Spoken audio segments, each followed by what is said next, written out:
Baik. Pertanyaannya tadi, Nabi SAW dengan sahabat itu hijrah pada bulan Rabiul Awal ya. Terus kenapa yang dijadikan sebagai bulan pertama adalah bulan Muharram? Nah, saya ceritakan dulu sejarah penetapan tahun Hijriah.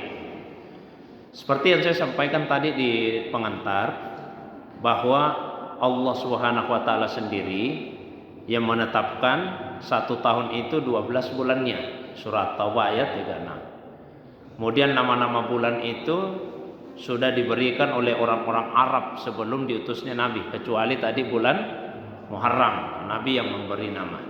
Yang belum ada tahunnya. Belum ada tahunnya.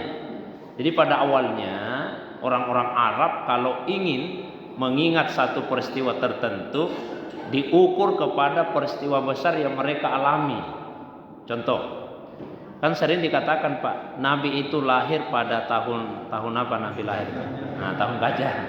Oh, disebut tahun gajah karena peristiwa besar yang mereka alami di tahun itu adalah peristiwa ketika Ka'bah hendak dirobohkan oleh Abraha dan bala tentaranya yang mengendarai gajah, disebut tahun gajah.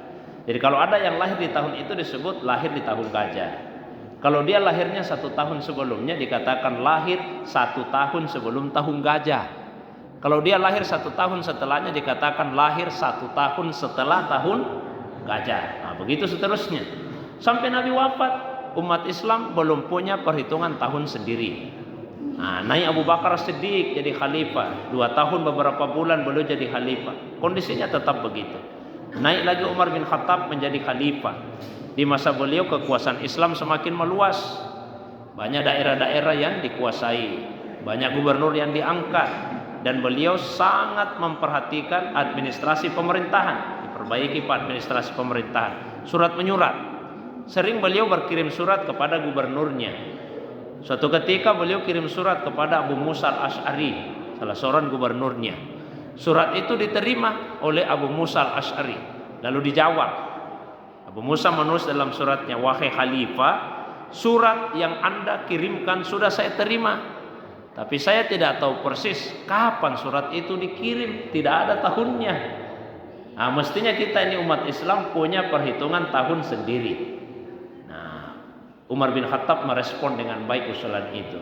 Dikumpulkanlah sahabat-sahabat yang masih hidup, kaum muslimin yang lain. Mereka kemudian rapat musyawarah untuk penentuan tahun bagi kaum muslimin. Nah, kita mesti punya ini perhitungan tahun sendiri. Semua sepakat. Tapi kalau kita ingin punya perhitungan tahun, kan mesti ada tahun pertamanya.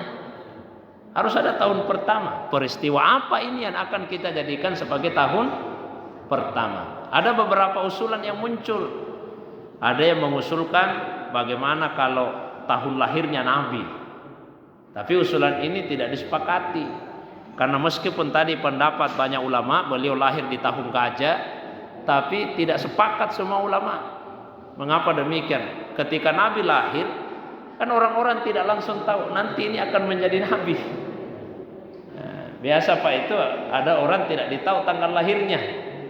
Padahal orang besar ini Pak, tapi tidak tahu tanggal lahirnya. Nah, karena tidak langsung ketahuan mau jadi orang besar ini. Tapi kalau tahun wafatnya biasanya diketahui karena sudah diperhatikan orang. Tidak usah orang-orang besar, saya mohon maaf. Saya sendiri, ya saya tidak tahu persis itu tanggal lahir saya. Kalau dulu waktu lahir cuma ditulis di triplex di dinding rumah itu, pakai kapur. Nah, kapurnya sudah mulai triplexnya juga jatuh. Hanya tidak ditahu. Waktu mendaftar di sekolah, didaftar, tanya tanggal berapa, nah ditahu juga. Asal sebut saja. Asal sebut saja. Ya, nah, seperti itu. Ada lagi yang mengusulkan bagaimana kalau tahun pertama tahun beliau diangkat sebagai nabi. Tahun diangkat sebagai nabi. Nah, usulan ini juga tidak disepakati. Kenapa tidak disepakati? Karena ketika beliau pertama kali menerima wahyu hanya disampaikan kepada orang yang terbatas. Ya, diantaranya kepada istrinya Khadijah Al-Kubra. Nah, ini Khadijah sudah meninggal. Jadi kapan sebetulnya ini pertama kali Nabi menerima wahyu? Tentu ada pendapat jumhur, tapi tidak disepakati. Terus ada yang memberikan usul yang ketiga, begini saja. Bagaimana kalau tahun pertama tahun wafatnya Nabi? Kalau wafatnya kan kita tahu persis kapan beliau wafat. Tapi usulan ini juga tidak diterima. Bukan karena ketidakjelasan tahun wafatnya atau karena tidak disepakati kapan beliau wafat. Tidak disepakati dengan pertimbangan kalau wafatnya Nabi yang dijadikan sebagai tahun pertama, maka setiap pergantian tahun yang akan kita ingat itu wafatnya lagi Nabi, kita merasa sedih lagi. Nah, jadi misalnya Pak, sekarang ini itu meninggalnya Nabi sudah 1437 tahun yang lalu. Meninggalnya Nabi. Di tahun depan, Nabi meninggal sudah 1438 tahun yang lalu. Rasa sedih. Jangan itu yang dijadikan sebagai tahun pertama. Akhirnya Imam Ali yang memberi usul. Begini saja. Bagaimana kalau tahun pertama tahun hijrah?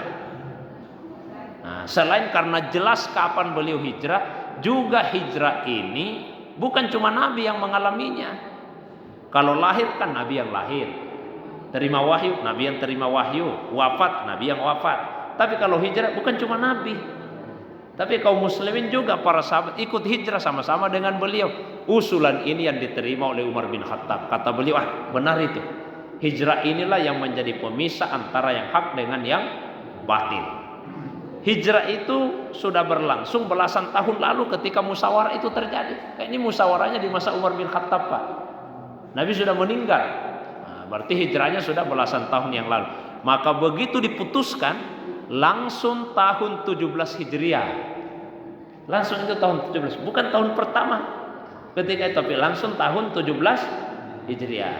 Maka makna angka 1447 Hijriah, kan sekarang sudah 1447. Apa makna angka itu? Nabi dan sahabat hijrah dari Makkah ke Madinah itu sudah berlangsung sejak 1447 tahun yang lalu. Nah, sekarang lagi masalah bulannya lagi, Pak. Yang mana yang mau dijadikan bulan pertama? Disepakati itu urutan-urutannya, tapi yang mana yang mau dijadikan sebagai bulan pertama? Pada awalnya ada yang usulkan, bagaimana kalau Ramadan saja? Ramadan, ya karena Ramadan ini kan sayyidus syuhur, penghulunya bulan. Nah, tapi kata Umar, begini saja, langsung mau kita putuskan bulan Muharram. Bulan Muharram. Mengapa Muharram? Nah, satu pertimbangan utamanya, kaum muslimin itu kumpul di Makkah di bulan Zulhijjah. Bulan lalu kan kumpul di Makkah, Pak, kaum muslimin. Untuk apa? Untuk haji. Setelah selesai haji, mereka pulang ke negerinya masing-masing. Maka bulan pertama yang mereka dapati di negerinya itu adalah bulan Muharram. Itu pertimbangan pertama. Yang kedua, tadi disebut Nabi hijrah bulan Rabiul Awal. Sebetulnya sih ada perbedaan pendapat tentang bulan. Kalau saya mengikuti pendapat yang mengatakan beliau keluar dari rumah tanggal 27 Safar. Keluar dari rumahnya tanggal 27 Safar. Tapi tidak langsung ke Madinah, ke Gua Sur dulu. Ke Gua Sur. Berapa hari beliau di situ? 3 hari. Keluar dari Gua Sur tanggal 1 Rabiul Awal. Keluar dari Gua Sur. Perjalanan 12 hari. Tiba di Madinah tanggal 12 Rabiul Awal. Nah, terus kenapa bukan bulan Safar atau bukan bulan Rabiul Awal tahun pertama? Karena keinginan untuk hijrah itu sudah ada sejak di bulan Muharram. Meskipun pelaksanaannya di akhir Safar, tapi sebetulnya keinginan mereka untuk hijrah itu sudah sejak di bulan Muharram. Bahkan sudah ada beberapa sahabat yang mendahului Nabi untuk hijrah. Sudah ada sahabat yang duluan. Kalau Nabi, Pak, bukan keinginan sendiri. Kalau sahabat pilihannya dalam menentukan waktu. Kalau Nabi bukan pilihannya, Allah yang pilihkan waktu. Nah, diperintahkan untuk keluar sekarang. Itu dua alasannya kenapa Muharram sebagai bulan pertama. Satu, karena bulan inilah yang pertama didapati oleh kaum muslimin sebulannya menunaikan haji. Yang kedua, karena keinginan untuk hijrah sudah ada sejak di bulan Muharram. Wallahu a'lam.